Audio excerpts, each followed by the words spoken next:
Irmãos queridos, graça e paz da parte do Senhor Jesus Cristo, nosso Salvador. Dando continuidade aos estudos sobre a declaração de fé da Convenção Batista Brasileira, falaremos hoje sobre a igreja. A igreja é um termo que deriva do grego, eclesia, inclusive já usado na versão grega do Antigo Testamento, a Septuaginta, para traduzir o termo hebraico kahal, que se usava para indicar a assembleia. Esse termo significa o povo de Deus reunido, seja em uma assembleia com caráter de culto ou com caráter jurídico. E nós podemos perceber isso a partir de Deuteronômio capítulo 4, que é a primeira vez onde a Septuaginta usa a expressão eclesia. Nos evangelhos, essa palavra aparece somente em Mateus 16, 18, dizendo o seguinte, Jesus dizendo, Tu és Pedro, e sobre essa pedra edificarei a minha igreja. E duas vezes em Mateus 18, 17, quando Jesus diz, caso ele não dê ouvidos, comunique à igreja. Se nem mesmo a igreja lhe der ouvidos, seja tratado como se fosse um pagão ou um cobrador de impostos. Nesses dois textos, é Jesus mesmo que define a igreja como a comunidade daqueles que acreditam nele, confessando a própria fé em Jesus como o Messias prometido. O termo também aparece em Atos dos Apóstolos, onde se usa de maneira bastante acentuada o termo igreja para indicar a comunidade cristã que se formou em Jerusalém depois da pregação dos apóstolos. A gente pode ver também em Atos 5 e Atos 8. Agora, quem desenvolve muito mais esse termo é o apóstolo Paulo, onde essa palavra aparece 62 vezes entre as 114 mencionadas no Antigo Testamento. Aliás, no Novo Testamento. Nas suas cartas, o termo se alterna com o sentido de todas as igrejas de Cristo ou como uma igreja particular. A igreja que está em, a igreja de, a igreja que se reúne em. Todos os agrupamentos a quem Paulo se dirige são considerados como igrejas. A igreja local, ela faz parte, inclusive para o apóstolo Paulo, da igreja global, como nós vemos quando ele escreve aos Romanos, no capítulo 16, de 1 a 4, que ele diz o seguinte, recomendo-vos a nossa irmã Febe, que está servindo a igreja de Cencreia, para que a recebais no Senhor como convém aos santos, e a ajudeis em tudo que de vós vier a precisar, porque tem sido protetora de muitos, de mim, inclusive. Saudai Priscila e Áquila, meus cooperadores em Cristo Jesus, os quais, pela minha vida, arriscaram a sua própria cabeça. E isto lhes agradeço, não somente eu, mas também todas as igrejas dos gentios. Então, conforme afirma Paulo, o apóstolo Paulo, o chefe supremo da igreja é Jesus Cristo. Ele diz isso aos Efésios, no capítulo 1, no verso 22, no verso 23, que está escrito assim, de fato, Deus colocou tudo debaixo dos pés de Cristo e o colocou acima de todas as coisas, como cabeça da igreja, a qual é o seu corpo, a plenitude daquele que planifica tudo em todas as coisas.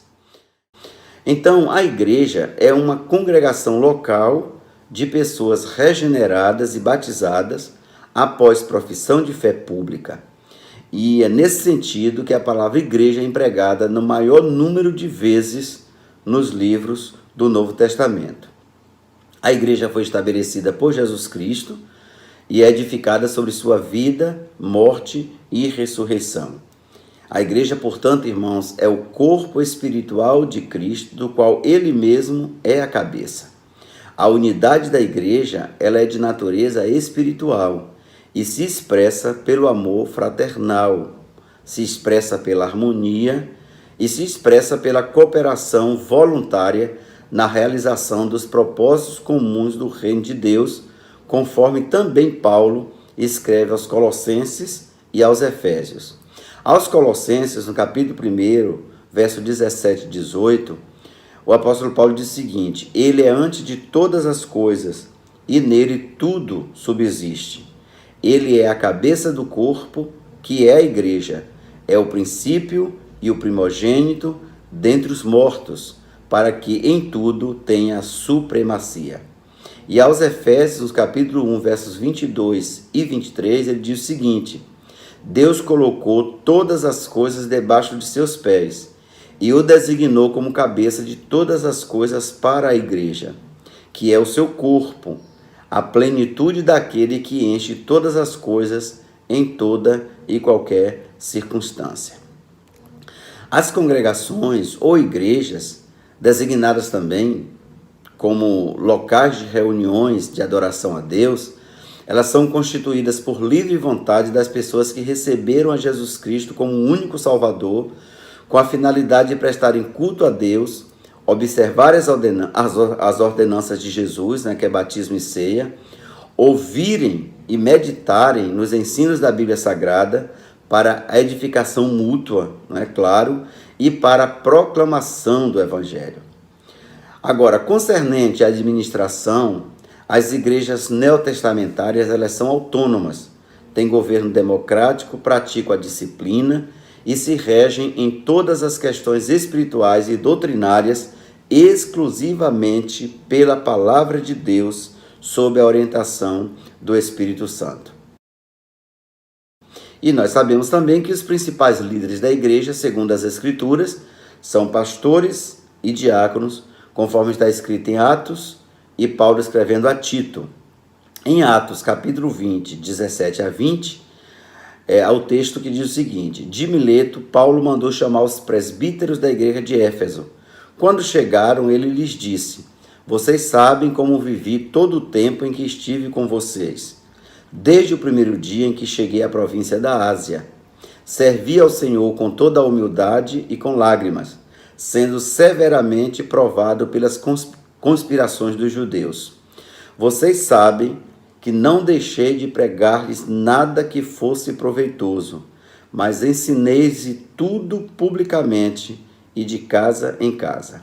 E ele, escrevendo a Tito, ele diz o seguinte, no capítulo 1, versos de 4 a 9: A Tito, meu verdadeiro filho, em nossa fé comum, graça e paz da parte de Deus, Pai, e de Cristo Jesus, nosso Salvador. A razão de tê-lo deixado em Creta foi para que você pusesse em ordem o que ainda faltava e constituísse presbíteros em cada cidade, como eu o instruí. É preciso que o presbítero seja irrepreensível, marido de uma só mulher, e tenha filhos crentes, que não sejam acusados de libertinagem ou de insubmissão. Por ser encarregado da obra de Deus, é necessário que o bispo seja irrepreensível, não orgulhoso, não briguento, não apegado ao vinho, não violento, nem ávido por lucro desonesto. É preciso, ele diz, porém, que ele seja hospitaleiro, amigo do bem, sensato, justo, consagrado, tenha domínio próprio, e que se apegue firmemente à mensagem fiel, da maneira como foi ensinada, para que seja capaz de encorajar outros pela sã doutrina e de refutar os que se opõem a ela. Então, as igrejas batistas, elas, por serem igrejas neotestamentárias, devem relacionar-se com as demais igrejas da mesma fé e ordem e cooperar uma com as outras, e deve ser de forma voluntária, inclusive nas atividades do reino de Deus. O relacionamento com outras entidades, quer seja de natureza eclesiástica ou não deve envolver a violação da consciência ou comprometimento da lealdade a Cristo e a sua palavra, conforme está escrito em Atos 2, de 41 a 47, que diz o seguinte: Os que aceitaram a mensagem foram batizados, e naquele dia houve um acréscimo de cerca de 3.000 pessoas. Eles se dedicavam, e aí está a base da igreja, eles se dedicavam ao ensino dos apóstolos e à comunhão, ao partir do pão e às orações. Todos estavam cheios de temor e muitas maravilhas e sinais eram feitos pelos apóstolos.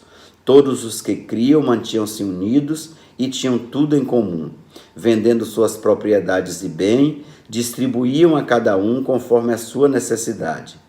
Todos os dias continuavam a reunir-se no pátio do templo, partiam o pão em suas casas e juntos participavam das refeições, com alegria e sinceridade de coração, louvando a Deus e tendo a simpatia de todo o povo. E o Senhor lhes acrescentava todos os dias os que iam sendo salvos.